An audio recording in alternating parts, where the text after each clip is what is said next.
Welcome back to Jaguar Playbook, where we go beyond the scores and headlines to uncover the grit behind our athletes' and coaches' success. At Gov State, we celebrate record-breaking achievements, but the journey to victory is anything but easy. From limited on-campus facilities to long bus rides and the challenges of moving to the U.S. to play, our athletes and coaches overcome countless obstacles in pursuit of excellence. This segment shines a light on their resilience, determination, and the stories behind the wins. Today, I have the honor of introducing a trailblazer in Governor State University athletics, Coach Tonishea Mack. As the head coach of the Gov State women's basketball team and the program's all-time winningest coach, she has led the Jaguars to historic success, including multiple NAI national tournament appearances and back-to-back CCAC Coach of the Year honors. This season marked an incredible milestone. Coach T. Mack has officially secured her 100th career win with the Jaguars. Now, with just finishing her 7th season, she continues to push the program to new heights, shaping not only skilled athletes, but strong leaders on and off the court. Welcome to Jaguar Playbook, Coach T. Mack. Thank you. Thank you for having me. This is only my second or third episode, and you are already the highly most requested person. Everyone's been wanting me to get you in this chair, so I'm really excited we're able to get here today and have this time to talk. As you know, my goal with Jaguar Playbook is to kind of go beyond the wins, right? I know you guys' your record, everyone knows your record. You guys had an amazing year last year as well, but it's more important to talk about why it was even more amazing that you guys accomplished all this.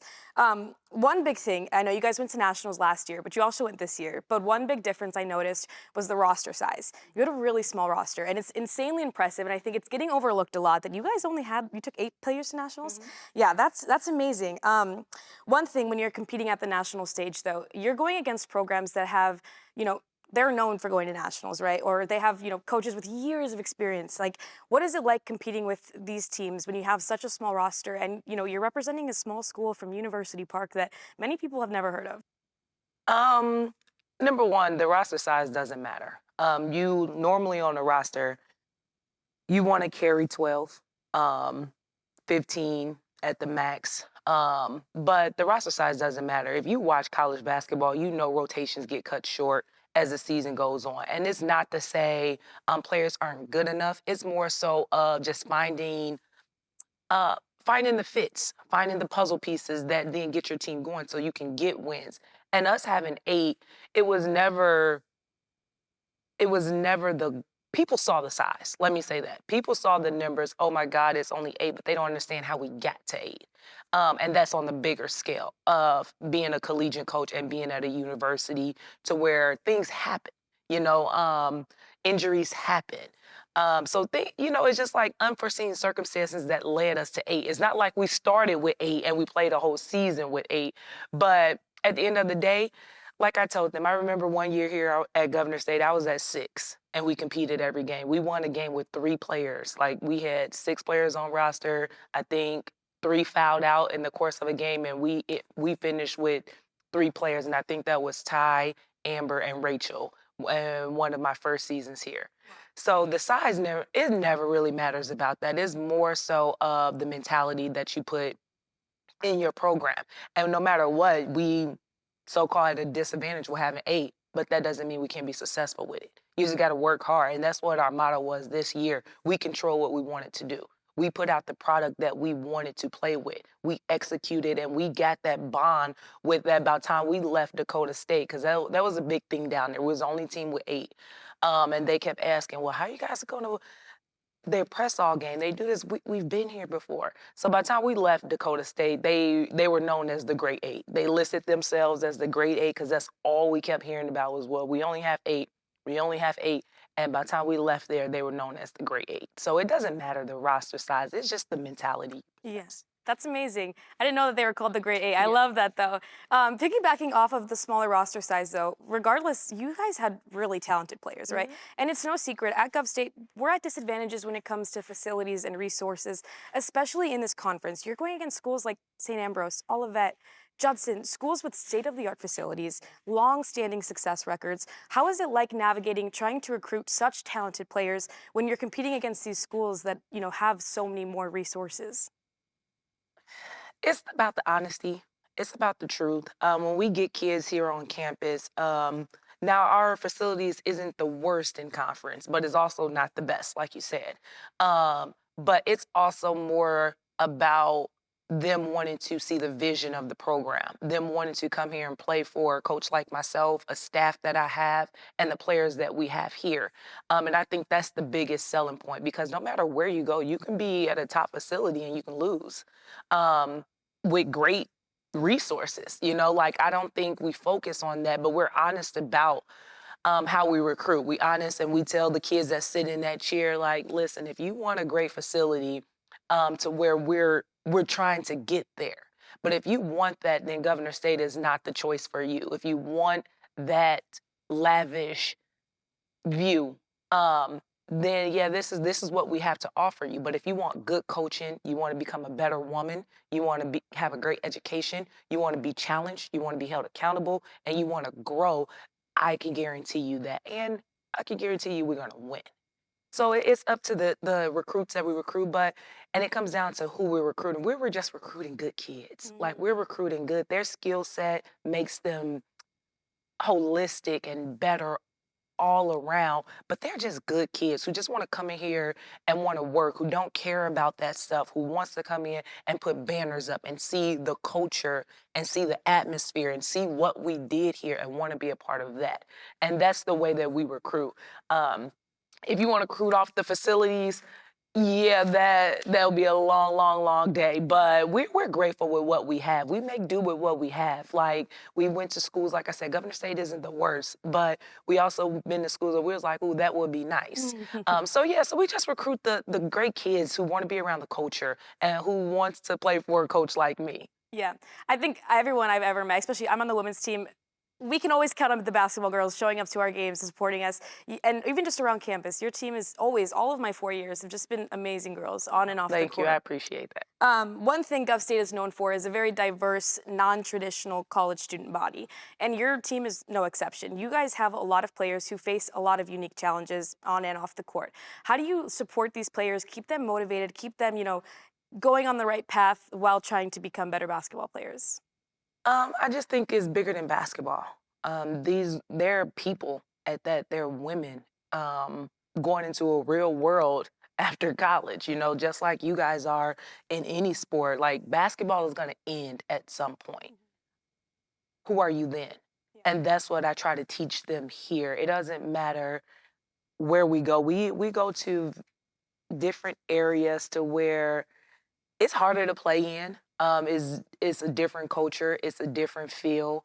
But at the end of the day, that's life. And that's what we teach them. When you step out into that real world, you're going to be faced with adversity every day. You're going to be hit with something that was unexpected. You're going to be hit with something that was expected, but you didn't think it was going to be as tough. Or you're going to be like, oh, this is a breeze. It's going to be a lot of stuff in life that's going to get thrown at you. And that's my job to make sure that they are prepared for that. So that's my job to use basketball not only to help them understand this, but to help them navigate how to deal with it. And my players come back, who graduated, and they always say, if we can play for you, we can do anything. And it made sense after a while. Like now I have players that are coaches, they're in HR, they're working in Fortune 500 companies because of the accountability and the responsibility we put on them. We don't let them make excuses, just like with our 8. What was he supposed to do? Oh, not run hard in practice, worried about us being tired? No, you'll get out there and you'll lose. Yeah. So that's our mentality. Life is an amazing gift that God granted us. And he never promised that it was going to be perfect. He never promised it was going to be easy. And that's our job. It's to prepare you guys for this real world atmosphere. I can guarantee you when they get a job, nobody will be late.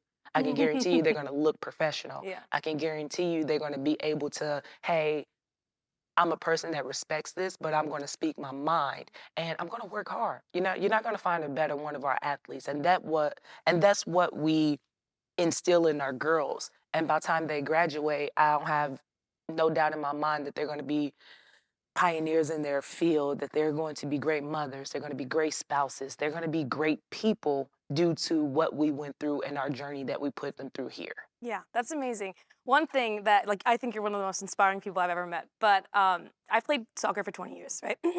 Rec league, high school, travel, college, but I can count on one hand the number of female coaches I've had, which is insane. Hmm. You being a female coach, especially in the collegiate level, do you ever feel like you have to, work harder to prove like that you are a great coach, especially in comparison to your male counterparts? It's been times in my career to where like I've shown up to a school to where they walked straight past me and went to my assistant coaches and, asking for the head coach and just ignore that I was standing there. There's been times where I was told that I couldn't do something because I wasn't the coach.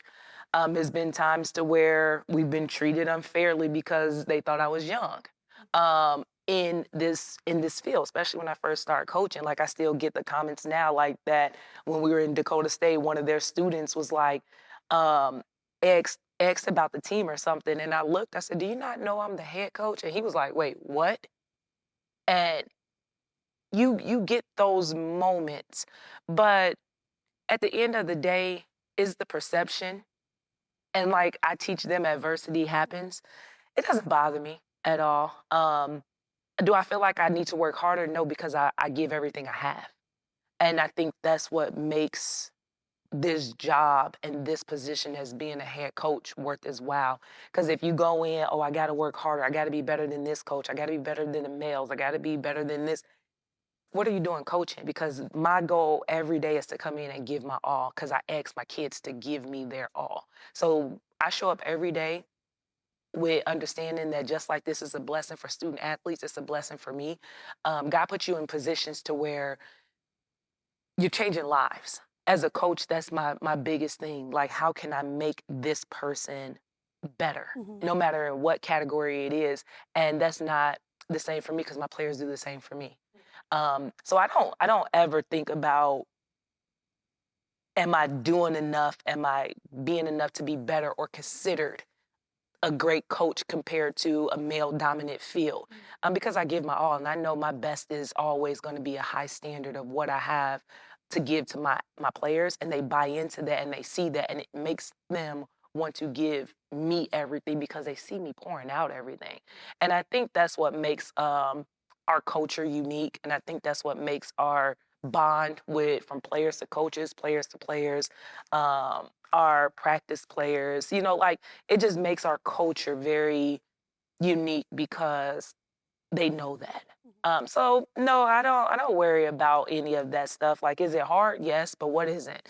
If it was easy, everybody would be doing it. Well, thank you so much for coming to talk with me. Like I said, I've been here for 4 years. Watching your program grow over the last 4 years has been absolutely amazing. And I hope I could be as strong and independent as you one day. So You thank you will. for coming out. Thank you.